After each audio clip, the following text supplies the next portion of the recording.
This past week, Nicola Sturgeon, First Minister of Scotland, travelled to China to promote Scotland's cultural, financial, business and innovative interests.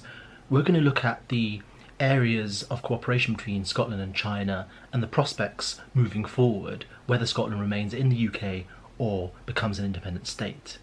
The future for Scotland as a partner of China in the multipolar world that's emerging. The Scottish Government is really pushing itself to create an image of Scotland having a sense of global reach which is distinct from the rest of the UK. Rather than projection in terms of arms deals or financial deals for financial services, Scotland wants to present itself as a trading nation, a small nation which understands its limits within a family of international equals. But this does come with risks that the Scottish Government and those who support an independent Scotland have to be keenly aware of, and that's issues surrounding human rights. China, after all, is run by a one-party state. It's a violator of the most basic human rights. And it's going to be difficult to explain how the Scottish Government can oppose the UK's stance on so many other issues when it is courting Chinese business and political influence on another level. This is a tricky line to have to negotiate. But it's also a sign of an extra-European strategy.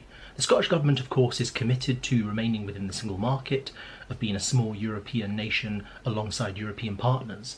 But it's actually healthy to see the Scottish Government really focusing on extra-European, outside trading blocs to make sure that Scotland's influence and its sense of self is outside the norms, that the sense of ambition of the Scottish Government expands beyond the continent, especially in a world in which the multipolar nature of international discussions are becoming a reality. We are moving from the international community, the US, EU, the former white British imperial dominions, to the international community with nations outside Europe on the other continents holding a lot more sway in terms of economic progress and development, as well as institutional development as well. One thing the Scottish Government has to do, though, is be incredibly aggressive when it comes to promoting Chinese language skills and skills developments that the Chinese may be looking for when it comes to Scotland's education system. We've seen this from the Nordic countries, who have really revolutionised their education system to take into account the shifts that are happening at an international level.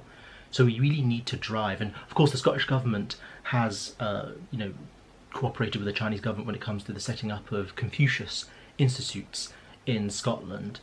In places in Edinburgh, Glasgow and Dundee, there are institutes which facilitate the teaching of Cantonese and Mandarin, as well as Chinese culture. More has to be done when it comes to making sure that Scottish citizens have the skills to be able to go out and set up businesses, encourage better treatment when it comes to China's adherence to human rights. This extra-European focus is most welcome from the Scottish Government. We've already seen J Somynne off to India, not only playing on the whole rift of former colonial link, Commonwealth benefits for all, but also we've seen Nicola Sturgeon going to China. What we also need to see is more high-profile visits to Africa. It's positive to see the Scottish Government really going all out to promote the idea of Scotland the distinct. The idea of not Scotland the kitsch, but Scotland the innovator. The idea of connecting with nations not only within Europe, but also outside Europe. But we always have to remember issues such as human rights, that our approach has to be consistently distinct from the rest of the UK.